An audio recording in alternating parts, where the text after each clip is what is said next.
रामकृष्ण हरी. वारकरी बांधवांनो, विठ्ठल वाईब्समध्ये तुमचं पुन्हा एकदा मनपूर्वक स्वागत. आज आपण संत ज्ञानेश्वर महाराजांच्या जीवन प्रवासातील दुसरा आणि अत्यंत भावनिक अध्याय ऐकणार आहोत. हा केवळ एका संताचा जन्म नाही, तर अन्यायावर श्रद्धेचा विजय कसा मिळतो याची सुरुवात आहे. आजची कथा ऐकताना कदाचित अनेक वेळा तुमचे डोळे पाणावतील, कारण आज आपण एका आईची वेदना, एका वडिलाची असहाय्यता आणि 4 निष्पाप लेकरांवर झालेला अन्याय अनुभवणार आहोत. म्हणून ही कथा शेवटपर्यंत नक्की ऐका.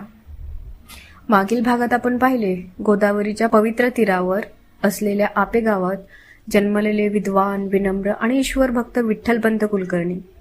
लहानपणापासून त्यांना संसारापेक्षा अध्यात्म अधिक प्रिय होतं.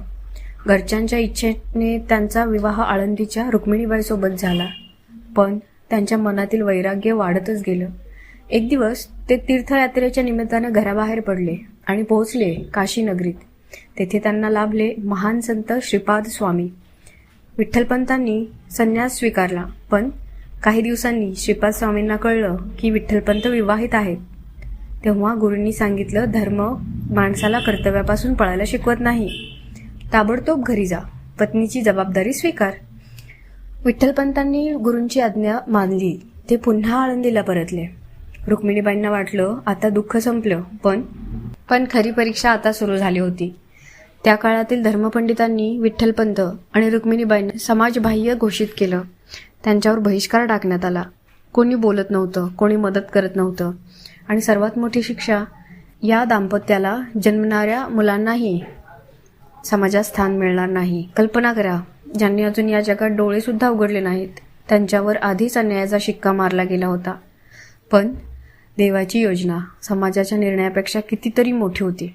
बहिष्कारानंतर आळंदीतील विठ्ठलपंतांचं घर आणखी शांत झालं. पहिल्यांदा येणारे पाहुणे बंद झाले. नातेवाईकांनी अंतर ठेवलं. गावात कोणी त्यांना शुभेच्छा देत नव्हतं. विठ्ठलपंत मंदिरात गेले तर लोक बाजूला सरकायचे. रुक्मिणीबाई विहिरीवर गेल्या तर कुजबूज सुरू व्हायची. संन्याशाची बायको, धर्मभ्रष्ट, यांच्याशी बोलू नका असे शब्द त्यांच्या कानावर रोज पडत. कल्पना करा, दररोज अपमान, दररोज तिरस्कार, आणि तरीही चेहऱ्यावर शांतता, कारण त्यांच्या मनात अजूनही एकच आधार होता, विठ्ठल विठ्ठल विठ्ठल. रुक्मिणीबाईंची श्रद्धा अशी की ते रोज पहाटे अंधार असतानाच रुक्मिणीबाई उठत. इंद्रायणी नदीवर स्नानाला जात. थंड पाण्यात उभं राहून हात जोडून प्रार्थना करत, विठ्ठला, लोकांनी आम्हाला सोडलं, पण तू आम्हाला सोडू नकोस. आमच्या संसारात सुख नसेल, पण भक्ती कायम ठेव, ही प्रार्थना त्यांनी कधीच सोडली नाही. त्यांच्या डोळ्यात अश्रू असायचे, पण ओठांवर विठ्ठलाचं नावही असायचं. दुसरीकडे विठ्ठलपंत गावोगावी जाऊन वेद शिकवत, धर्म सांगत, जे काही मिळेल ते घरी आणत. पण अनेक दिवस भिक्षाही मिळत नसे. लोक दार बंद करत, काहीजण अपमान करत, काहीजण म्हणत, तुमचा स्पर्शही अशुद्ध आहे. इतका अपमान सामान्य माणूस सहन करू शकत नाही. पण विठ्ठलपंत शांत राहिले, कारण त्यांनी गुरुची आज्ञा पाळली होती. त्यांना माहीत होतं, गुरु चुकीचा मार्ग कधीच दाखवत नाहीत. अशाच एका दिवशी रुक्मिणीबाईंना जाणवलं, त्यांच्या पोटी नवीन जीव वाढत आहे. घरात आनंदाची बातमी होती, पण तो आनंद साजरा करायला कोणीच नव्हतं. ना मंगलाष्टक, ना बारशाची तयारी, ना नातेवाईक, ना सण. फक्त एक छोटंसं घर, विठ्ठलाची मूर्ती आणि 2 भक्त. पण कधीकधी जेथे माणसं नसतात तेथे देव स्वतः उपस्थित असतो, असं वारकरी परंपरेत सांगितलं जातं. आता पुढे या बहिष्कृत घरात पहिल्या संताचा जन्म होणार आहे आणि त्यानंतर अवघ्या महाराष्ट्राला माऊली मिळणार आहे. वारकरी बांधवांनो, मागील अध्यायात आपण पाहिलं, बहिष्कार, अपमान आणि संघर्ष यांच्या अंधारातही विठ्ठलपंत आणि रुक्मिणीबाई यांनी विठ्ठलावरील श्रद्धा कधीच ढळू दिली नाही. समाजाने त्यांना नाकारलं होतं, पण देवाने मात्र त्यांना आपल्या कृपाछायात घेतलं होतं. कारण जेव्हा भक्तावर संकटाचा डोंगर कोसळतो, तेव्हा ईश्वर त्याच्या आयुष्यात एखादं मोठं कार्य घडवून आणत असतो. अशीच एक दिव्य सकाळ आळंदीच्या भूमीवर उगवत होती. आळंदी, इंद्रायणीच्या पवित्र तीरावर वसलेले एक छोटंसं गाव. आज लाखो वारकऱ्यांसाठी ते तीर्थक्षेत्र आहे. पण त्या काळी या गावाच्या एका कोपऱ्यात मातीचं एक साधं घर होतं. घरात संपत्ती नव्हती, सोनं चांदी नव्हतं, ना नोकर चाकर, ना वैभव. होता तो फक्त विठ्ठलाचा फोटो, तुळशी वृंदावन आणि अखंड हरिनाम. रुक्मिणीबाईंच्या गर्भात एक नवीन जीव वाढत होता. आई होण्याचा आनंद त्यांच्या मनात होता, पण त्याचवेळी एक आई म्हणून अनेक प्रश्न त्यांना सतावत होते. माझ्या बाळाचं भविष्य काय असेल? समाज त्यालाही नाकारेल का? या निष्पाप लेकराने कोणता अपराध केला आहे? अनेक रात्री त्या झोपत नसत. त्या फक्त विठ्ठलाच्या मूर्तीकडे पाहत बसत आणि शांतपणे म्हणत, विठ्ठला, माझ्या लेकरांचं रक्षण कर. काळ पुढे सरकत गेला आणि अखेर तो दिवस उजाडला. रुक्मिणीबाईच्या पोटी एका सुंदर पुत्राचा जन्म झाला. घरभर आनंद पसरला. विठ्ठलपंतांच्या डोळ्यात अश्रू आले. त्यांनी आपल्या लहानग्याला हातात घेतलं आणि मनोमन विठ्ठलाचे आभार मानले. या बालकाचं नाव त्यांनी ठेवलं निवृत्ती.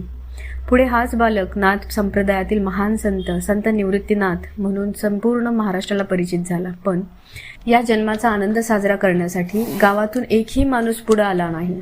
ना बारशाचा उत्सव, ना मंगलगीत, ना नातेवाईकांची गर्दी. कारण समाजाच्या नजरेत हे घर अजूनही बहिष्कृत होतं. ज्या प्रत्येक आईला आपल्या बाळाच्या जन्मावेळी शुभेच्छा मिळतात, त्या शुभेच्छाही रुक्मिणीबाईंना मिळाल्या नाहीत. तरीही त्यांनी आपल्या लेकराकडे पाहिलं आणि हसत म्हणाल्या, बाळा, लोकांनी तुला स्वीकारलं नाही तरी चालेल. विठ्ठल तुला नक्की स्वीकारेल. काही वर्षांनी पुन्हा एकदा त्या घरात आनंदाची चाहूल लागली.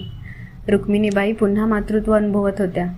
यावेळी विठ्ठलपंत अधिक शांत होते. त्यांच्या मनात एकच प्रार्थना होती, देवा, या लेकराचं आयुष्य आमच्यासारखं दुःखमय होऊ देऊ नकोस. आणि अखेर इसवी सन 1275च्या सुमारास रुक्मिणीबाईंनी दुसऱ्या पुत्राला जन्म दिला. या बालकाचं नाव ठेवलं ज्ञानदेव. आज संपूर्ण जग ज्यांना संत ज्ञानेश्वर माऊली म्हणून ओळखतं. वारकरी परंपरेनुसार सांगितलं जातं की त्यांच्या जन्मावेळी घरात एक विलक्षण शांतता आणि प्रसन्नता पसरली होती. जणू काही ईश्वराने स्वतः त्या घरात प्रवेश केला होता. विठ्ठलपंतांनी आपल्या बाळाला हातात घेतलं आणि त्यांच्या डोळ्यातून आनंदाश्रू वाहू लागले. त्यांना कदाचित कल्पनाही नव्हती की त्यांच्या हातात असलेले एक लहान बाळ एक दिवस ज्ञानेश्वरीसारखा अमर ग्रंथ लिहिणार आहे. ज्ञानेश्वरीसारखा अमर ग्रंथ लिहिणार आहे आणि लाखो लोकांच्या आयुष्याला दिशा देणार आहे. काळ पुढे सरकत गेला. घरात आणखी 2 लेकरांचा जन्म झाला. तिसरे अपत्य सोपान आणि सर्वात धाकटी मुक्ताबाई. आता त्या छोट्याशा घरात 4 लेकरांचं हास्य घुमत होतं. निवृत्ती, ज्ञाना, सोपान आणि छोटी मुक्ताई. 4ही भावंड एकमेकांचा जीव होती. निवृत्ती मोठ्या भावासारखी सगळ्यांची काळजी घेत. ज्ञानदेव प्रत्येक गोष्टीबद्दल प्रश्न विचारी. सोपान शांत आणि निरागस, तर मुक्ताबाई घरभर आनंद पसरवत असे. गरिबी होती पण प्रेमाची श्रीमंती होती. अन्न कमी होतं पण मायेची कमी नव्हती. समाजाने घराचे दरवाजे बंद केले होते, पण त्या घरात विठ्ठलाच्या कृपेचे दरवाजे सतत उघडे होते. संध्याकाळ झाली की विठ्ठलपंत 4ही मुलांना जवळ बसवायचे. ते त्यांना रामायणातील कथा सांगायचे, महाभारतातील प्रसंग समजावून सांगायचे, वेदांतील मंत्र शिकवायचे. पण सर्वात महत्त्वाची गोष्टी ते रोज सांगायचे, विद्या माणसाला मोठं बनवत नाही, नम्रता माणसाला मोठं बनवते. ते मुलांना म्हणायचे, लोक तुमचा अपमान करतील, पण तुम्ही कोणाचाही द्वेष करू नका, कारण द्वेषाने धर्म वाढत नाही, प्रेमाने वाढतो. या शब्दांनी 4ही भावंडाच्या मनात करुणा, क्षमा आणि भक्तीची बीजं रुजवली. पण वारकरी बांधवांनो, या निरागस बालपणावर लवकरच दुःखाची काळी सावली पडणार होती. समाजाचा छळ दिवसेंदिवस वाढत होता आणि एक दिवस विठ्ठलपंत आणि रुक्मिणीबाई यांच्यासमोर असा निर्णय उभा राहिला, ज्यामुळे 4 लहान लेकरांचं आयुष्य कायम बदलून जाणार होतं. तो हृदयद्रावक प्रसंग आपण पाहणार आहोत पुढील भागामध्ये. तोपर्यंत रामकृष्ण हरी.